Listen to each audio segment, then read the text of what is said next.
Transpose function converts a vertical range of cells to a horizontal range, or it converts a horizontal range of cells to a vertical range.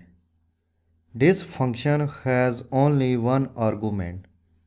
In array argument, select the range of cells that you want to transpose. Click cancel. To convert that vertical range of cells to a horizontal range of cells, first select the blank cells. There are 18 cells in first and second columns.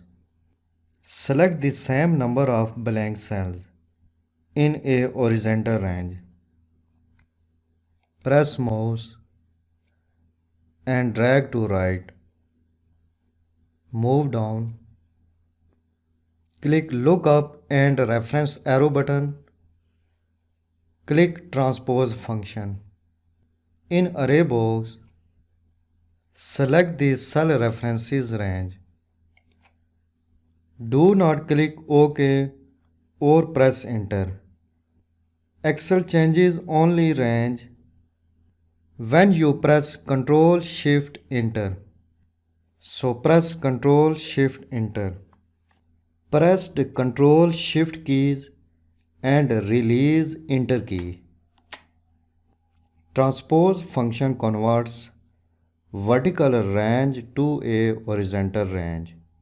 You have another option to convert a vertical range to a horizontal range, or to convert a horizontal range of cells to a vertical range of cells. Press delete key. Select the vertical range of cells. Right click. Click copy. Active any cell. Again right click. In paste options, click transpose. Press escape key to finish surrounding cells. You have horizontal range of cells.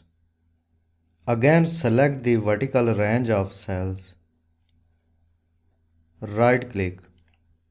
Click copy. Active this cell. Right click. Click paste special. In paste special dialog box, check transpose. Click OK. You have horizontal range of cells. Similarly, you can convert a horizontal range of cells to a vertical range. Select a horizontal range of cells. Right click. Click copy. Active any cell. Click transpose option. You have vertical range of cells. In this way, transpose function is used in an Excel worksheet.